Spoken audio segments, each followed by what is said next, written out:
haciendo directamente observaciones y ya, ¿no? Sino en la aplicación de las leyes en problemas concretos, guiados, pues eso, problemas que son eh, eh, esenciales para el aprendizaje de las fórmulas. En fin, bueno, entonces se vuelven, estas herramientas se vuelven precisamente como esos lentes, ¿no? Son los principios que tienen un contenido empírico muy poco específico y que establecen pues, como la forma, la gestalt, ¿no? La forma básica y global con la que se deben ver las situaciones empíricas del campo de estudio, ¿no? Un galileano, defensor de la física de Galileo, no vería en la caída de un cuerpo pues la búsqueda del cuerpo hacia su lugar natural, ¿no? Vería un objeto que busca un movimiento inercial, ¿no? Que busca si no hubiera límites, si no hubiera frenos, ¿no? Buscaría un movimiento permanente. ¿No? Y un físico newtoniano, ¿no? No vería eso cuando ve un cuerpo caer, sino el cuerpo siendo atraído por una fuerza de atracción, una fuerza que lo impulsa hacia el centro de masa del planeta, ¿no? Entonces, ese ¿cómo es? Pues ejemplo, metáfora, ese cuadro en donde se supone Newton estaba sentado viendo un árbol, cae la manzana, pues fundamental, ¿no? O sea, eso dicen que nunca pasó, que es solo una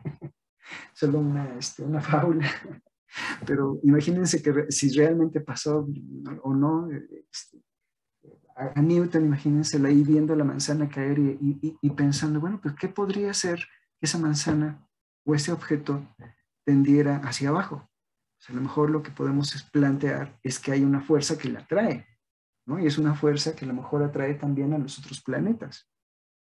Y que los planetas están mutuamente colaborando con esa fuerza, en esa interacción con esa fuerza, ¿sí? Y si esto es correcto, pues a lo mejor podríamos decir que no hay dos mundos, ¿no? El mundo sublunar y el mundo supralunar, como pensaba Aristóteles, y todavía Galileo lo pensaba.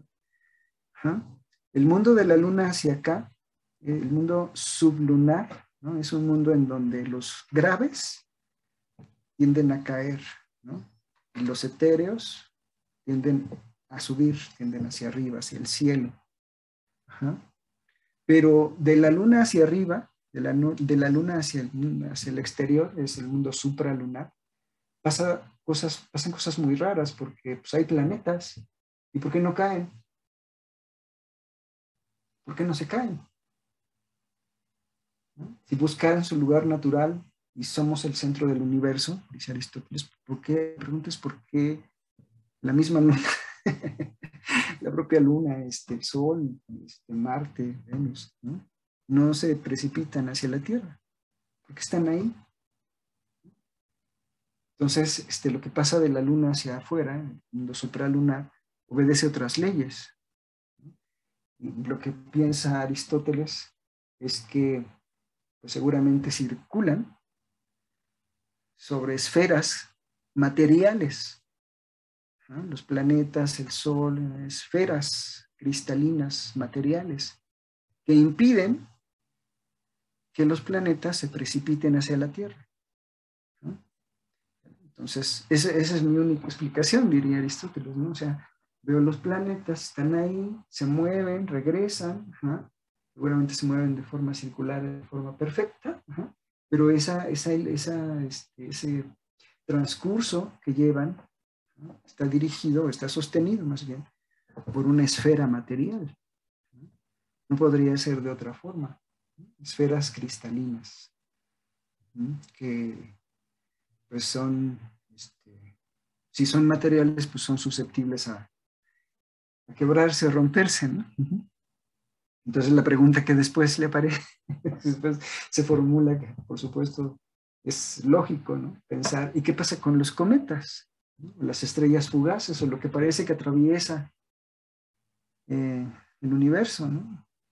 Si las esferas cristalinas realmente existen, ¿no?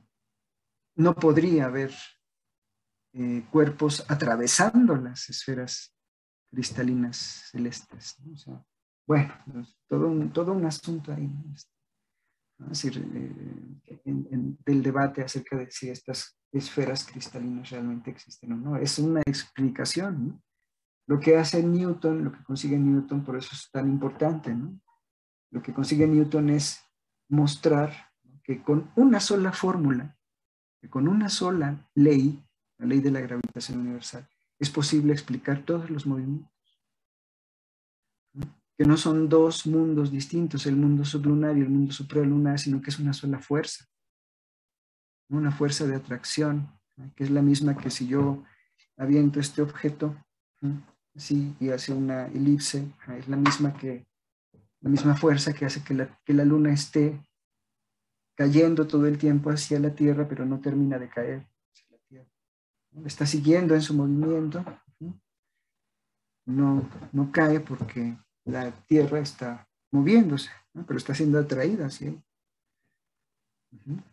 Entonces, lo que hace un cuerpo es caer hacia el piso, esta línea horizontal, pero si esta línea horizontal estuviera en movimiento, formando siempre una elipse, ¿no? En fin, bueno, pues el asunto es que Newton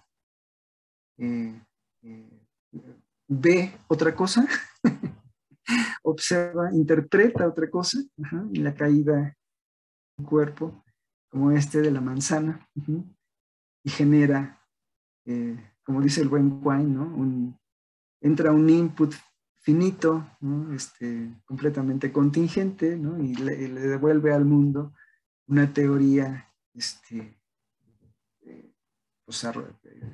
avasalladora, ¿no?, impresionante, ¿no?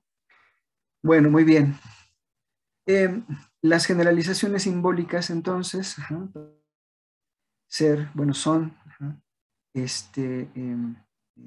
pues esos lentes que nos permiten entender, o sea, ahora podemos voltear, ver los planetas, la Luna, el Sol, a veces se ve Venus, a veces se ve Marte, ¿no?, y decir, pues no están sostenidos en esferas materiales, ¿no?, sino que hay una fuerza que los mantiene ahí, ¿no?, una fuerza de gravitación, ¿no? Kuhn supuso que ciertas leyes tienen un doble carácter casi empírico y a priori, que las exime de ser sometidas a prueba contra la experiencia, ¿no? Las particulares características de esta clase de principios, según Moulines, ¿no?, explican algunos de los principales rasgos que Kuhn atribuye a los paradigmas, ¿no? La primera, por ejemplo, que la forma de conceptualizar el campo de fenómenos bajo estudio que proporciona un paradigma es más una promesa de futuros éxitos que una realización acabada, ¿no? Es más, pues eso, una invitación, una seducción, un encantamiento, una promesa, ¿no?, que una realización acabada. Esa es como la primera, ¿no?, peculiar característica que tiene un paradigma, ¿no? La segunda, que los paradigmas generan una actividad de resolución de rompecabezas. Esto es, que dan lugar a un periodo de ciencia normal, ¿no? Los rompecabezas son puestos por el propio paradigma, son establecidos por el propio paradigma, y también las soluciones que deben ser aceptadas, que pueden ser admitidas, ¿no? Entonces, se establecen estos parámetros de acción, estos parámetros de preguntas, de las que tienen sentido y de las que no, y de las respuestas que son aceptables y las que no, ¿no? Y por último, ¿no?, otro rasgo principal de los paradigmas es que son altamente inmunes a la refutación, algo que ya había mencionado hace un rato, son altamente inmunes a la refutación. Pues claro, si lo que buscamos es verificación, vamos a encontrarla en todas partes. Entonces, es una crítica que también se le hace eh, actualmente a una manera de entender las leyes, por ejemplo, las leyes de Newton, ¿no? Como inmunes a la refutación, ¿no? Pues la idea es que son tan generales, ¿no? Son tan abstractas, son tan, pues eso, tan vacías de contenido, que en realidad lo que hacen es mentir, dice algunos autores, ¿no? Por ejemplo, Nancy Cartwright, ¿no? Nos mienten porque pues en realidad no nos dicen nada este, observable, ¿no? Las que no mienten son las leyes fenoménicas, las leyes que hablan sobre objetos, propiedades específicas, ajá, sobre la formación de ciertos fenómenos, ajá. Pero esas, las más generales, ajá, como las leyes de Newton, pues en realidad mienten, porque con ellas no se puede hacer nada, ¿no? Son tan generales que en realidad no se puede hacer nada, ¿no? Es necesario conectarlas con principios observacionales, con leyes fenoménicas, ¿no? Para que adquieran un carácter predictivo, como vamos a ver enseguida, ¿no? Fuera de eso, si no estuvieran conectadas con condiciones iniciales, con otras leyes fenoménicas, entonces esas leyes son tan abstractas, tan generales, que tomadas así de forma independiente, no nos dicen nada, ¿no? Incluso no son significativas, no se puede hacer nada con ellas. En fin, bueno, ya lo veremos, ¿no? Bueno, este es el primer tipo de componente que describe Kuhn en la formación, en la caracterización de paradigma del segundo sentido de paradigma. Ajá. ¿Sí quedó claro? Ajá. A mí, como seguramente se han de acordar, algunos saben, ajá, me gusta también un poco hacer analogías con la historia de la filosofía. Ajá. Entonces, si me permiten un poco la comparación, diría que, por ejemplo, cogito ergo sum, ¿no? Posteriormente a cómo lo plantea Descartes en las meditaciones metafísicas, se volvió como como una especie de fórmula, ¿no? Como una especie de ese estilo, ¿no? De formulación simbólica, ¿no? De generalización simbólica, que permitió posteriormente toda una escuela. Como incluso, pues hasta Locke admite que el cogito es una forma de conocimiento que él llama conocimiento intuitivo, ¿no? Pues eso es algo muy interesante, ¿no? Cómo se vuelve pues sí, una herramienta conceptual importante que da paso, ¿no? A una forma de hacer filosofía en Leibniz, en Spinoza, hasta incluso en Locke, ¿no?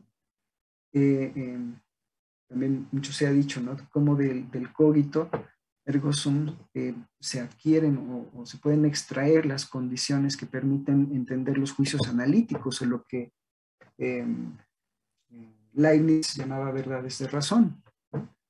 Entonces, las propiedades del cogito permiten entender como una instancia exitosa, como una respuesta, una solución a un problema añejo que probablemente viene desde Platón o antes, ¿no? De encontrar un conocimiento absolutamente cierto que no pueda poner en duda, porque si lo pongo en duda caigo en contradicción, ¿no? Encontrar la certeza, ¿no? Se volvió pues eso, una herramienta paradigmática, ¿no? Que permitió posteriormente otras herramientas como la distinción, juicios de razón, juicios de hecho, juicios analíticos, juicios sintéticos, verdades, ¿cómo las llaman? Sí, pues sí, verdades de hecho, verdades formales, ¿no? Relaciones entre ideas, las llamaba Hume. Pues bueno, ¿no? Es un ejemplo también, ¿no? De cómo con base en una respuesta sorprendente, ¿no? Hasta cierto punto incluso escandalosa, porque no es Dios, sino el cogito, el yo, el que se manifiesta como la certeza, ¿no? Se plantea pues eso, ¿no? Una forma nueva, hasta cierto punto, de hacer filosofía. Y digo hasta cierto punto porque pues todavía, como saben, en Descartes Y en Leibniz, y no se diga en Spinoza, pues hay un montón todavía de supuestos escolásticos, ¿no? De conceptos y de visión escolástica, ¿no? Bueno, un segundo tipo de componentes que comprende la matriz disciplinaria que llamamos paradigma son los compromisos ontológicos. Los compromisos ontológicos, ¿no? ¿Qué son los compromisos ontológicos? ¿Y por qué no llamarlos compromisos metafísicos? ¿No? Bueno, una diferencia que podríamos establecer entre una ontología y la metafísica, ¿no? Es que la ontología, primero, pues es diversa, no puede haber distintas ontologías, ¿no? Segundo, la ontología depende siempre de un marco, la ontología depende siempre de un punto de vista, la ontología depende siempre de un sujeto, o de un hacer de un sujeto, de un agente, ¿no? De un agente de conocimiento. La ontología, entonces, se posiciona de esa forma, ¿no? Como el resultado de la interacción de un agente con un entorno, ¿no? De un agente con otros agentes, ¿no? Que hay una dependencia, un marco teórico, etc. Bueno, a diferencia de esta forma de entender entidades ontológicas o sí, entidades, compromisos ontológicos, los metafísicos tendrían que ver, o tradicionalmente se ha planteado como entidades que son independientes del marco, entidades que son independientes del marco, es decir, que subsisten con independencia del sujeto, del contexto, ¿no? No son históricas, por supuesto, y no puede haber una pluralidad, ¿no? Un pluralismo, digamos, son entidades eternas o fijas, absolutas, ¿no? Por eso son metafísicas, ¿no? Entonces, esa es como un poco la pregunta que dirige este curso, ¿no? Si el realismo científico implica una metafísica, debe implicar una metafísica, ¿hasta qué punto? O si es posible sostener en todo momento, en todos los casos, una ontología, ¿no? Ontologías distintas, diversas, ¿no? O si se requiere, ¿no? Para toda ontología una metafísica, ¿no? En fin, ¿no? Ya lo veremos, ¿no? Pero sí, la idea entonces es que cuando hablamos de compromisos ontológicos, hablamos de compromisos que tienen que ver, claro, por supuesto, como estamos planteando la importancia del marco, la importancia del paradigma, ¿no? Compromisos que tienen que ver con entidades, ¿no? Compromisos que tienen que ver con entidades, existencias de procesos o entidades que dependen de un marco, y ese marco pues es justamente el paradigma, ¿no? Bien, entonces, los compromisos ontológicos se expresan en los modelos que los científicos utilizan para representar su campo de estudio, ¿no? Los modelos están articulados por esos compromisos ontológicos, ¿no? Se trata de compromisos adquiridos con la existencia de ciertas entidades o procesos en los modelos de representación. ¿Sale? O bien tienen un carácter analógico y solo cumplen una función heurística, ¿no? Es decir, nuestro modelo de representación tiene un carácter aproximativo, se hace una analogía, ¿no? No nos comprometemos con que sean de esa forma simplemente, pero algo tiene que existir, ¿no? Algo tiene que darse, ¿no? Hay algo que es independiente, que se escapa a la simple comprensión o a la simple interpretación. Es lo que Kant llamaba el contenido del fenómeno, ¿no? El contenido que se asocia a las formas del conocimiento del sujeto. Ese contenido no es puesto por el sujeto, está dado, ¿no? Las formas de conocimiento nos permiten un acceso, un cierto tipo de acceso, un conocimiento de estas entidades, pero solo desde el punto de vista fenoménico, ¿no? Solo desde el punto de vista al que tenemos acceso, ¿no? Pero el contenido, ese, no lo creamos, no lo crean las formas. Entonces sí sería un idealismo, dice Kant, ¿no? Sí sería un idealismo horrible, No, el contenido del fenómeno debe ser dado, ¿no? La pregunta aquí entonces es que tanto nuestros modelos de representación, que tanto nuestros modelos teóricos, pues eso, representan una realidad real, o si solo se aproximan, ¿no? O si solo son heurísticas, son métodos para poder entender algo, ¿no? Se abre esa pregunta, una pregunta que para muchos no tiene sentido, ¿no? Porque implica, como ya pueden imaginarse, ¿no?, la presencia de un ojo de Dios, una perspectiva desde ningún lado que puede ver que el modelo se aproxima o no a la realidad misma, y eso no con eso, ¿no? Solo contamos con el marco, y es desde el marco desde donde decimos corresponde o no, se aproxima o no, es la entidad o no. ¿Sale? Entonces, otra vez, pensar que nuestro modelo, que nuestro marco, nuestro modelo experimental o el modelo esquemático de representación de un fenómeno, de un proceso, coincide o no con él, ¿eh?, implica hacerse esa pregunta que para Kant pues, estaba prohibida ya hacerse, porque es tratar de pensar que se puede encontrar una correspondencia entre el conocimiento y el noumen, o la cosa en sí. Pues no, porque todo el tiempo estamos dentro del marco, todo el tiempo estamos en el marco, somos el marco, ¿no? Y es desde el marco desde donde decimos si hay correspondencia o no, ¿no? ¿Se acuerdan? Bueno, no sé si lo hayan visto ya en su clase de Historia de la Filosofía 6, ¿no?, en donde Kant habla sobre la verdad, de lo poco que dice Kant de la verdad en la lógica. Eh, Creo que es en la analítica trascendental en donde habla sobre esto. Dice, pues la verdad la voy a entender como correspondencia, pero no como correspondencia del conocimiento con la cosa en sí, sino de la verdad del conocimiento con el fenómeno, ¿no?, con lo articulado, con el teórico, ¿no?, que depende del marco, ¿no? Entonces es ahí en donde dice que como algunos autores han interpretado, pues se abre el coherentismo, ¿no? Ahí es un coherentismo, el coherentismo kantiano.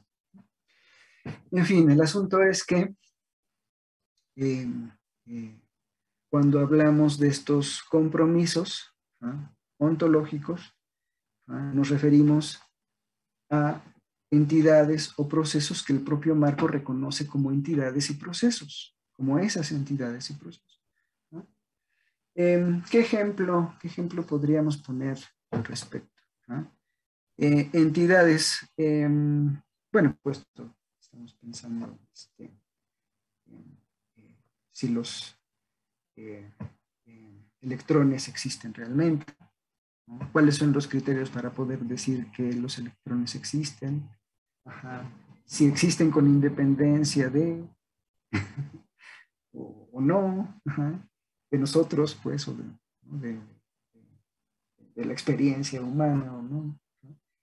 Eh, hay otros conceptos, los famosos neutrinos, ¿no?, que podrían explicar cómo se formó el universo, que parece que está lleno el universo de esas partículas teóricamente necesarias para entender el universo, pero que al mismo tiempo no se pueden verificar, o creo que todavía no se han verificado, ¿no? En fin, tiene una existencia estrictamente teórica, ¿no? Creo que hay una máquina en Japón gigantesca, ¿no?, que está buscando capturar neutrinos, creo que así la llaman, incluso cazador de neutrinos, ¿no? Bueno, la idea es que es el marco el que nos ofrece los criterios que nos permitirán decir si la entidad del caso existe o no, o si debe existir o no, o en qué momento, en qué tiempo, en qué cuadrante del espacio que se llama, ¿no? Es el propio marco, ¿no? La pregunta acerca de si eso existe con independencia de nosotros, existe desde la eternidad, ¿no? Pues es algo que, bueno, podría ser la pregunta filosófica, de hecho, ¿no? Pero que para algunos es una pregunta que implica la metafísica y que implica eso, ¿no?, un punto de vista que no puede existir fuera del marco, ¿no?, un punto de vista fuera del marco que simplemente es muy difícil sostener, ¿no? Otro ejemplo concreto de existencias, siempre pienso en el caso del cólera, es particularmente relevante, porque dada la teoría que corría hacia finales del siglo XIX, no, finales del siglo XVIII y principios del XIX, 1817 fue la primera pandemia de cólera en el mundo. Después se repitió en el 21 y así ha habido por lo menos 4 o 6 pandemias de cólera en el siglo XIX, por ejemplo. Bueno, el asunto es que la forma en la que se pensaba que el cólera se transmitía era a través del ambiente, ¿no? A través de partículas en el ambiente, que un sujeto expulsaba y contagiaba al otro. Es decir, ahora con el coronavirus, ¿no? Las gotitas de saliva, ¿no? Miasmas, miasmas en el ambiente, algo que se transmitía de persona a persona y que podía subsistir durante algún tiempo en objetos. Y pues la forma como se caracteriza esta entidad o este virus, ¿no? Ahora me quedé pensando, ¿es un virus o es una bacteria? Bueno, no, es bacteria. Resulta que a mediados del siglo XIX, los investigadores se dieron cuenta de que no era transmisible de esa forma, ¿no? Entonces, lo que estoy tratando de ejemplificar es la existencia de un proceso, ¿no? La existencia de un proceso, el proceso de transmisión, de infección del cólera, ¿no? Es la ciencia la que determina, de acuerdo con un marco experimental, cómo se transmite esta enfermedad, ¿no? Y a mediados del siglo XIX se hacen observaciones, ¿no? Específicamente en una comunidad en Italia, ¿no? En donde, hagan de cuenta, había tomas de agua, ¿no? O como les llaman allá en Europa, fuentes, ¿no? Fuentes de agua, tomas de agua públicas, ¿no? En donde un número de gente iba a llenar sus baldes de agua para sus casas, ¿no? Y se enfermaban de una forma, bueno, terrible, ¿no? Pero en otras tomas no. Había un menor número, ¿no? Un menor número de incidencia de casos. Entonces eso llamó la atención, por lo menos, de algunos investigadores, y lo que hicieron fue, pues, pensar que a lo mejor la forma en la que se pensaba que se transmitía el cólera no era a través del ambiente, ¿no? De persona a persona, ¿no? Sino a través del agua contaminada, ¿no? Entonces la hipótesis los llevó a rastrear la fuente la fuente de la toma de agua, ¿no? Y se dieron cuenta de que estaba muy cerca, o sea, en contacto con el drenaje público de la ciudad, ¿no? Entonces dijeron, caray, ¿no? Está terrible, ¿no? Y lo que hicieron para probar su hipótesis de que eso podría ser la causa, fue desviar, cancelar la toma, ¿no? Y traer agua de otro lado, ¿no? De un lugar más arriba, ¿no? Para que esta agua que llegara a esa toma específicamente fuera agua limpia. Entonces, con base en este procedimiento, se demostró finalmente que el proceso real, por decirlo así, ¿no? Real en algún sentido, no de cosas en sí, pero que el procedimiento correcto, al menos, el procedimiento correcto de transmisión del cólera era a través del agua contaminada y los alimentos contaminados, no a través del contacto personal, ¿no? Como se pensaba, porque era tal la cantidad de gente que estaba enfermándose y muriendo por esta causa, que pensaron que era así de contacto, ¿no? De persona a persona, casi, ¿no? De estar en contacto con un enfermo. Y no es así, ¿no? No es así. Es que hay bebido agua contaminada, o alimentos contaminados, ¿no? Con este bicho. Entonces, lo que estoy tratando de explicar es cómo un proceso, ¿no? Cambia desde el punto de vista de la investigación científica, o tiene sentido desde una ontología distinta, ¿no? La ontología de la bacteria del cólera cambia, ¿no? Deja de ser pensada como algo, ¿cómo se dice?, transmisible a través del ambiente, y se vuelve quizá un poco más controlable, ¿no? Que de la primera forma. Oh, qué escándalo. No, y ahora hay una nueva versión de este, de esta grabación, ¿no? Que no sé si han escuchado, que ahora ya le ponen como música de esta de DJ, ¿no? Wow. No, no, no. Bueno, entonces estamos hablando acerca de cómo el marco, el paradigma se conforma con base en compromisos de carácter lógico, y he puesto ejemplos acerca de existencias de entidades o procesos en los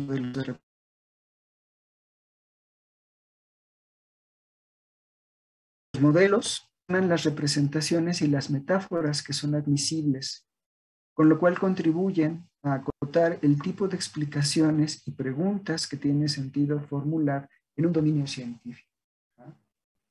Es decir, se establece un modelo, ¿no? Un modelo de un cierto tipo de fenómeno, y este modelo permite el tipo de preguntas aceptadas y el tipo de respuestas aceptables a esas preguntas o a esos problemas, ¿no? Como en el caso de la teoría de los dos mundos, el mundo sublunar y el mundo supralunar. Ajá.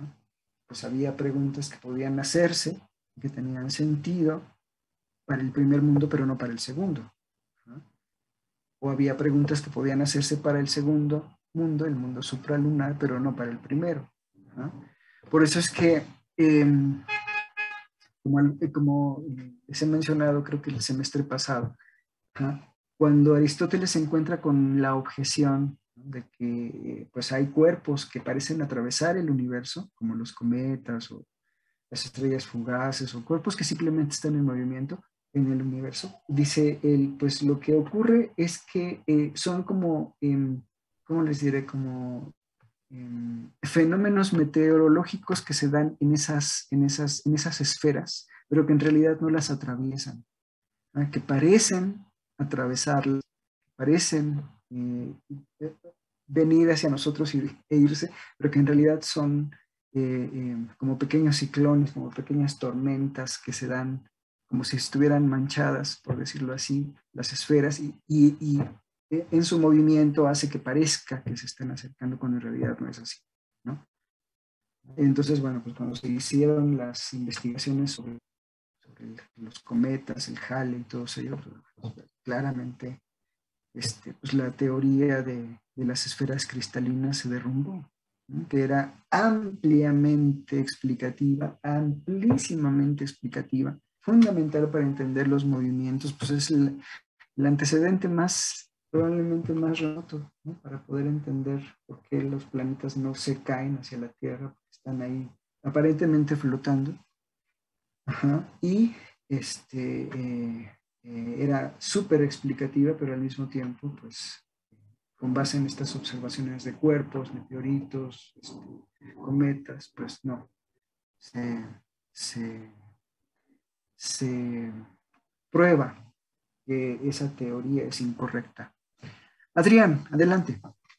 Hola, sí, una duda que me surgió ahorita con la explicación, y es el tema de las ciencias sociales, por ejemplo, que me llama la atención porque quizá, bueno, de entrada tengo como hay cuestionamientos respecto a la actitud crítica que ya hemos visto desde la sesión pasada, pero en cuanto a estas generalizaciones simbólicas como este primer compromiso aceptado, me parece que es, bueno, me parece un poco más fácil de ver en una ciencia, bueno, por decirlo así, exacta, como la física, porque sí, en sí esos símbolos en abstracto pues no llegarían a significar nada y este compromiso no llegaría a afectar este marco, ¿no?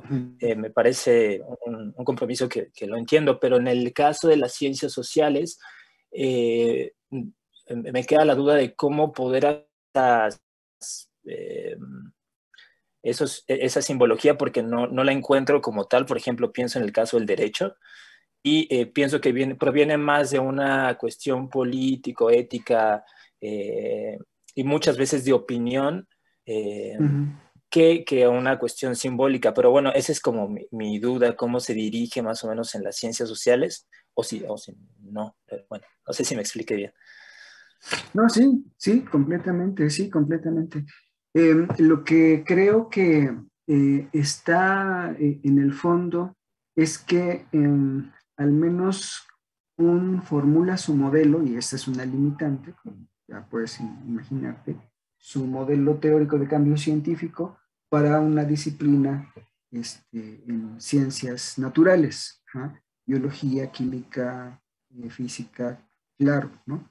Em, que probablemente las herramientas que se requieren para una investigación en ciencias sociales sean distintas, ¿no? Como bien dices, en efecto, las ciencias sociales carecen de formulaciones simbólicas, de generalizaciones simbólicas, de leyes de carácter formal, ¿no? Como si las encontramos en la química o las encontramos en la física, ¿no?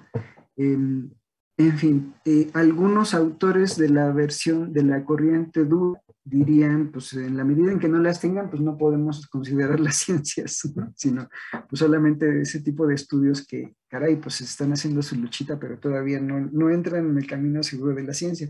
Y un ejemplo de ese es uno que ahora estaba pensando, en los 70, si no recuerdo mal, 60, 70, pues la economía se matematizó, ¿no? En la búsqueda de encontrar leyes de ese estilo, justamente de generalizaciones simbólicas pues, establecieran ese marco que le hacía falta a la economía y que debía darle pues, la entrada segura al camino de la ciencia, ¿no? Y entonces lo que ocurrió es que con esas fórmulas que se encontraron, pues eran, si bien fuertemente explicativas, pues sí, había un carácter muy ampliamente explicativo de ellas, no se podía predecir.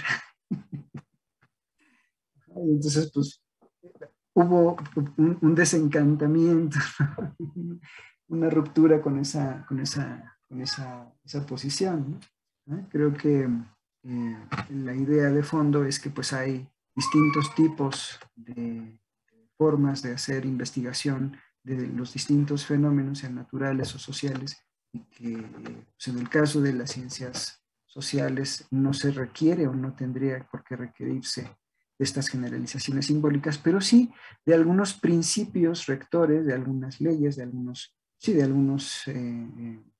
elementos de carácter normativo general, aunque no alcancen a ser simbólicas, como lo son en el caso de la física, y que dirijan, que regulen, que pues sí, implícitamente articulen nuestra interpretación de los fenómenos, ¿sale?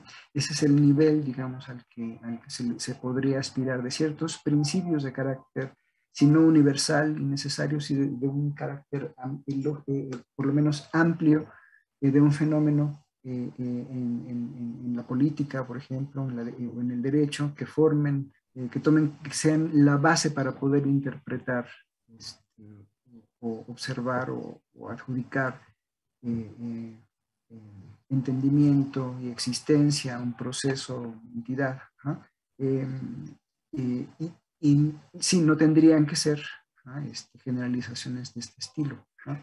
Lo que sí tendría que haber es estos elementos generales, formales, hasta cierto punto, que dirijan y que guíen la visión y la interpretación.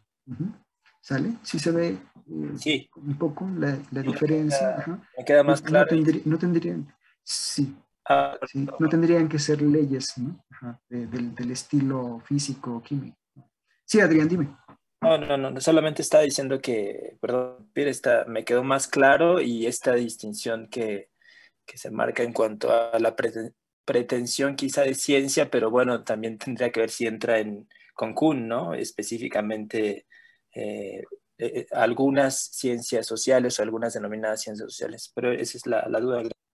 Sí, ¿no? Pues es que así como él lo presenta, ajá, es el, el- el modelo que permite explicar el cambio científico, ¿no?, en una disciplina, ¿no? Pero lo que se ha visto es que pues es más como aplicable, ¿no?, a las ciencias naturales, ajá, y no tanto a las ciencias sociales, ajá. Si lo entendemos de una forma como muy fuerte, ¿no? Si entendemos la propuesta de una forma muy fuerte, pero si la entendemos de una forma no tan fuerte o débil, ¿no?, podríamos decir que supuestos de ese estilo inhieren en las interpretaciones de las principales escuelas de derecho, de las principales escuelas de la economía o de la psicología, ¿no?, sin tener que llegar a ser de formalizaciones de ese estilo, ¿no? Hubo un momento en el que también, si no recuerdo mal, la psicología buscó matematizarse, ¿no?, y hacer llegar a ese estilo de fórmulas, ¿no?, como para tratar de hacer que entrara en el camino seguro de la ciencia utilizando la expresión kantiana, ¿no? Pero pues claro, fue pues, un proyecto que se abandonó muy rápidamente, ¿no? Muy bien, bueno, continúo entonces.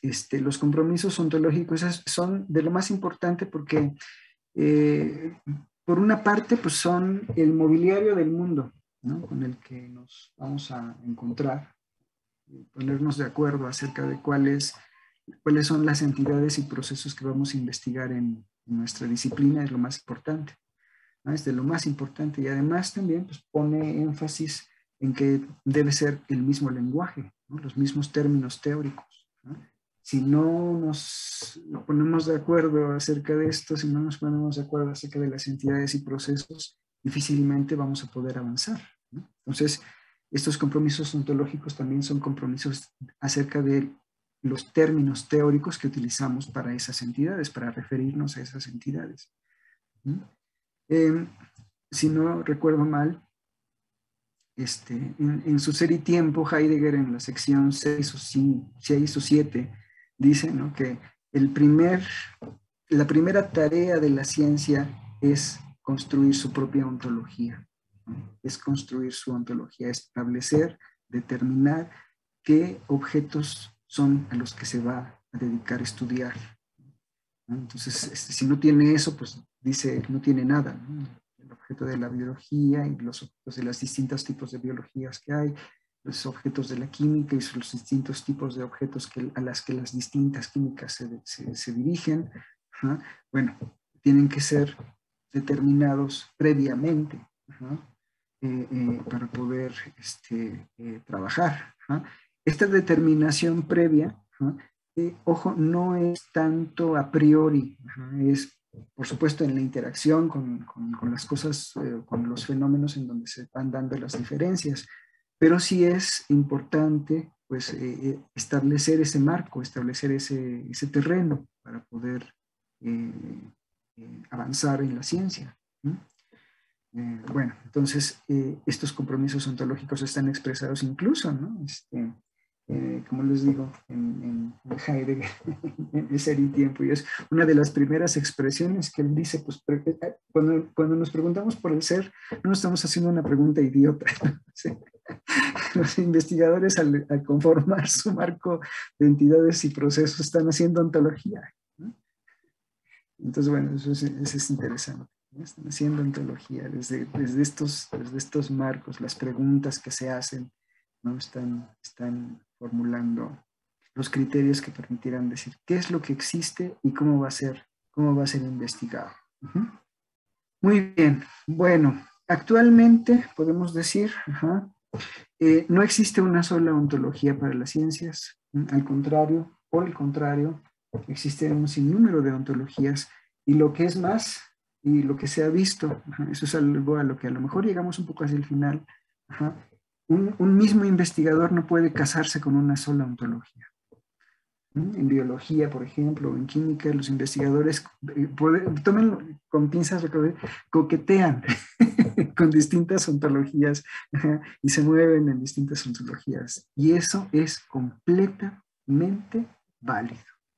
Ajá. No es como de que, bueno, si estás en esa escuela, pues no puedes ver de esa forma, ¿no? De forma distinta. No, no, no, claro que sí, ¿no? Es más, enriquece, ¿no?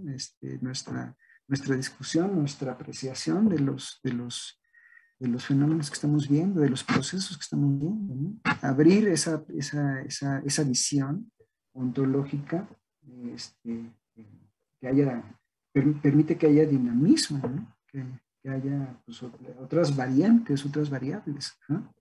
Entonces, bueno, es muy importante esta idea, es una idea que se ha trabajado desde los 80 del siglo pasado, la de la variación o adecuación ontológica, ¿no? Que el investigador busca una ontología adecuada para su teoría. Dupré, me estoy refiriendo a Dupré, ¿no? Luego les pongo la referencia de Dupré. Él la llama, incluso la llama promiscuidad ontológica, ¿no? O sea, valerse de distintas ontologías, aunque pues, tu escuela es una, ¿no? O sea, ¿no? Pero pues si están a la mano y se pueden utilizar y son explicativas y son interesantes, pues vamos a tratar de seguir ese camino, ¿no? Víctor, adelante. Esto de la promiscuidad ontológica, no me queda del todo claro si, o sea, se permite la variabilidad de ontologías dentro de una misma disciplina, pero en distintas áreas. O sea, por ejemplo, estoy pensando que, no sé, por ejemplo, la mecánica cuántica tiene su ontología, ¿no? Y la relatividad general tiene otra, ¿no? Pero dentro de la física están esas dos, pero o sea, también se podría ver desde otra perspectiva, ¿no? Dentro de la mecánica cuántica, ¿no? O sea, creo que se puede ver como a la teoría de cuerdas, ¿no? O no estoy seguro, pero creo que se tratan de diferentes interpretaciones de la mecánica cuántica y que muchas veces van acompañadas de ciertas ontologías. Entonces, mi duda es si los dos tipos de variación ontológica son válidas o si solo la primera, o sea, de mecánica cuántica y relatividad. No, no. Sí es un recurso a las ontologías distintas, incluso dentro de una misma área, ¿no? Como mencionaste, creo, en la segunda fórmula, en la segunda forma que te referiste, ¿no? La idea un poco de fondo, y creo que se refiere o tiene un aire de familia con, si ustedes recuerdan, bueno, creo que no lo vimos el semestre pasado porque no llegamos a él, ¿no? Pero Feyerabend plantea algo como, cuando un científico tiene un problema en su investigación, ¿no? No puede cerrarse a tratar de resolverlo de acuerdo con un solo método, ¿no? O el método que conoce o el método heredado, sino que debe tratar de buscar cualquier método posible, ¿no? O sea, tratar de ceñirse a cualquier método, incluso los más descabellados. El anarquismo metodológico implica no casarte con un método, ¿no? Esta idea de promiscuidad ontológica, como la plantea Jean Dupré, tiene un poco esa misma dirección, ¿no? Si el investigador está cerrado a otras ontologías, probablemente no va a poder ver de otras formas los problemas y probablemente no los pueda resolver, ¿no? Entonces, abrir la visión, abrir la interpretación, implica abrir la ontología, ¿no? a las otras, incluso a escuelas rivales. ¿Se vale? La pregunta que es la que te haces, y la respuesta es sí, por supuesto, es lo mejor que puede hacer. Como va a responder Feyerabend, ¿se vale recurrir a estrategias de escuelas rivales? Por supuesto, ¿no? Si lo que queremos es resolver el problema, todo vale, metodológicamente todo, ¿no? Esa es un poco la idea, ¿de acuerdo? Claro que están bien delimitadas más o menos las ontologías, ¿no? ¿Qué estamos interpretando en cada una de ellas, ¿no? Las teorías de cuerdas, todo esto, pero lo importante es que conocemos las otras, ¿no? Y que podemos en algún momento dar un giro en nuestra interpretación ontológica de lo que estamos observando, de lo que estamos postulando, ¿de acuerdo? Sin caer en una contradicción teórica o sin, ¿cómo decirlo? Pues traicionar, ¿no? Traicionarnos y traicionar nuestros antecedentes. No. Al contrario, eso, según la investigación de estos filósofos de la ciencia, eso es lo que ha sido muy nutritivo para el desarrollo de la ciencia, ¿no? El no casarse con los métodos, sino casarse con las ontologías. ¿Sale? ¿Sí, Víctor? Sí, muchas gracias. ¿Sí? ¿Sí? Por lo menos tener al alcance el conocimiento de esas otras, ¿no? Y no ceñirse o no cerrarse a una sola consideración metodológico u ontológica, ¿no? Bueno, muy bien. Eso ha ocurrido sobre todo mucho, si no recuerdo mal, en la biología, ¿no? En la biología es algo que es un procedimiento interesante, ¿no? Bien, vamos a avanzar. Nos quedan 10 minutos, 12 minutos, ¿no? El tercer tipo de compromisos a los que se refiere Kuhn tiene que ver con valores metodológicos, ¿no? ¿A qué nos referimos como valores metodológicos? ¿No? Voy a simplemente recordar aquí 4 de ellos, de los que menciona Kuhn. El primero es adecuación empírica, ¿no? Los valores metodológicos a los que nos estamos refiriendo. El primero es adecuación empírica. El segundo, alcance. Alcance. El tercero, simplicidad. ¿No? Simplicidad. El cuarto, consistencia. Consistencia. Y uno más, el quinto, fecundidad. Fecundidad. Algunos otros autores añaden, por ejemplo, belleza, la belleza de las teorías, además de la simplicidad o de su fecundidad, ¿no? Belleza, que sea estéticamente agradable. En fin, ¿no? Poincaré decía algo así. Bueno, valores metodológicos. Voy a explicar estos 5 valores metodológicos. El primero es adecuación empírica. ¿A qué nos referimos por adecuación empírica? Bueno, pues a la concordancia entre las consecuencias o predicciones de una teoría, ¿no? A la concordancia o, sí, pues eso, adecuación, ¿no?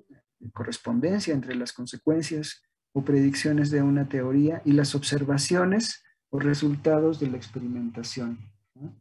Pues es muy claro, es, digamos, muy básico este compromiso, ¿no? Lo que se busca con esta adecuación empírica de las observaciones y las teorías es que haya precisión o exactitud, ¿no? Precisión o exactitud, ¿no? En un sentido, pues, cualitativo, ¿no?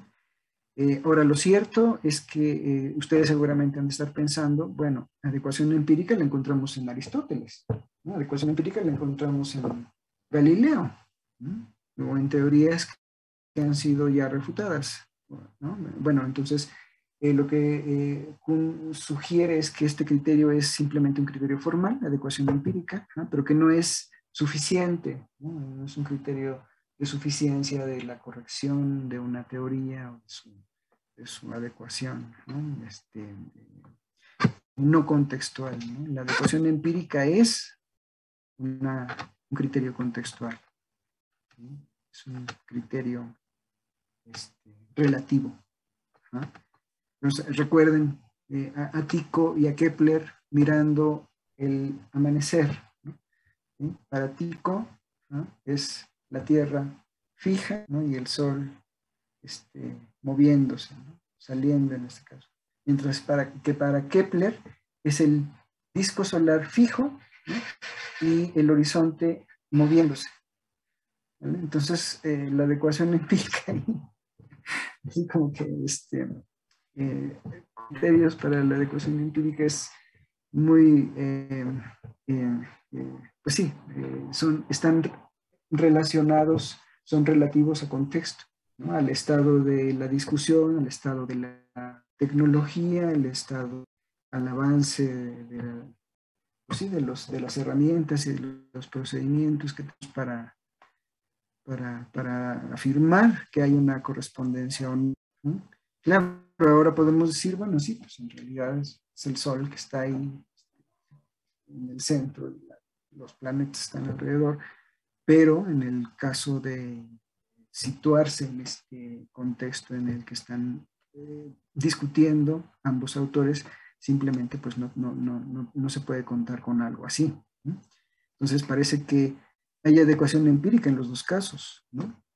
O acuérdense también de este ejemplo de los dos microbiólogos viendo el mismo microscopio y la misma bacteria en el microscopio, y uno ve una cosa y otro ve otra cosa, ¿no? Uno ve un organismo unicelular, ¿no? Y el otro ve un organismo que tiene eh, eh, aparatos, no sé, aparato digestivo y no sé qué, ¿no?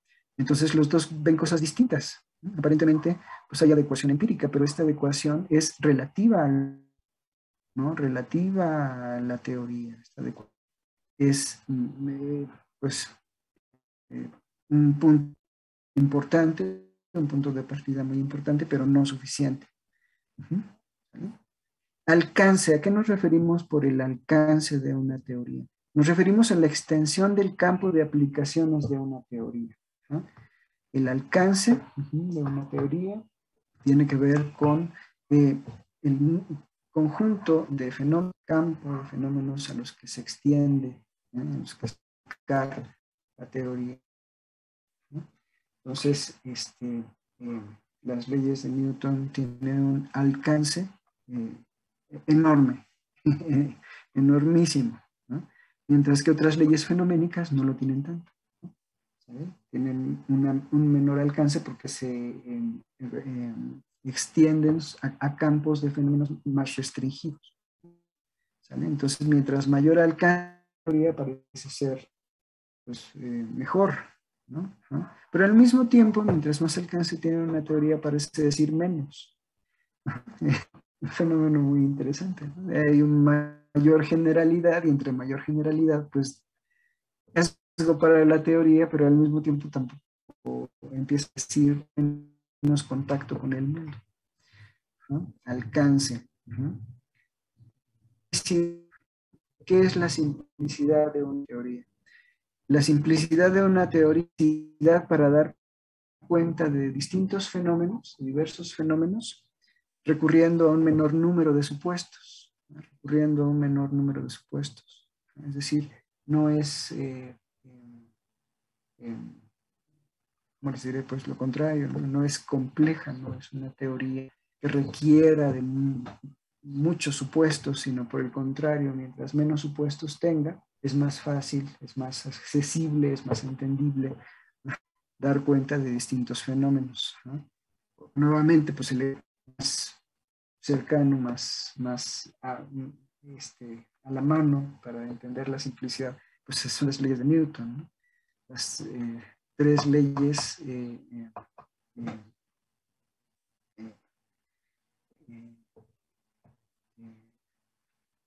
y la ley de la gravitación universal, ¿no?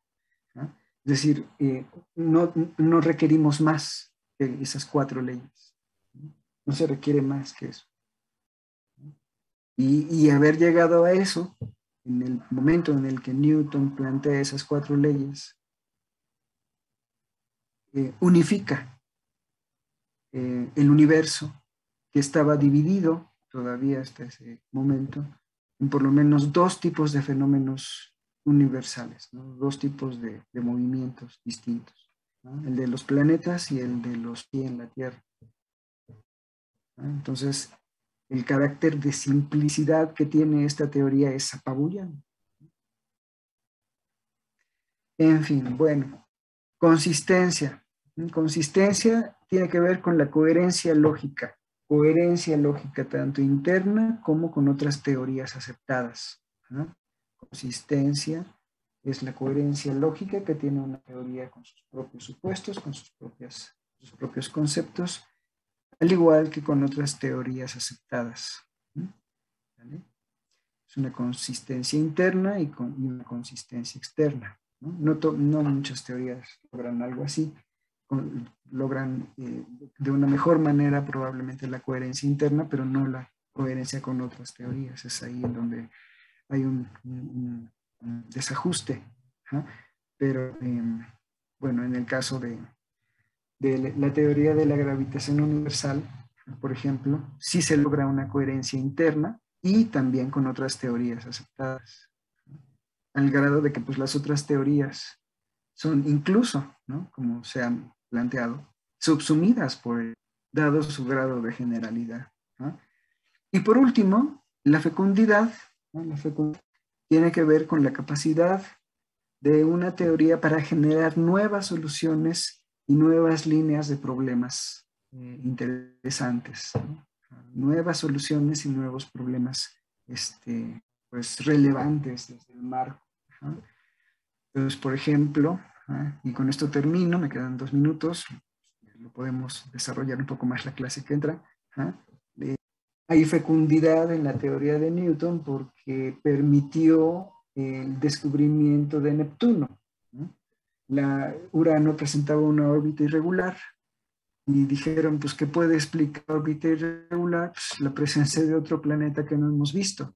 ¿Cómo lo llamamos? Pues Neptuno, pues órale, ¿no?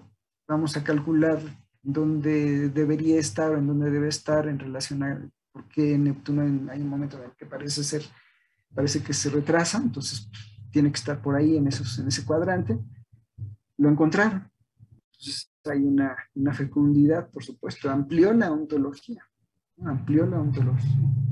Nuestro universo dejó de ser con el número de planetas que tenía en ese momento y se adhirió uno más, ¿no? Se añadió uno más. Y al mismo tiempo se generó un nuevo problema, ¿no? Se pretendió explicar de la misma forma el perihelio de Mercurio, ¿no? Mercurio también presenta una órbita irregular, ¿no? Y sin embargo, a pesar de todos los esfuerzos por plantear que había por ahí un planeta, que también se les ocurrió llamar Vulcano, en lugar de Neptuno, Vulcano, ¿no? Pues no encontraron nada. Entonces ese fue un problema relevante, importante para la teoría de Newton, que no se resolvió sino hasta posteriormente con la teoría de Einstein, ¿no? Pero bueno, pues soluciones y problemas, ¿no? No es una fecundidad nada más en sentido positivo, ¿no?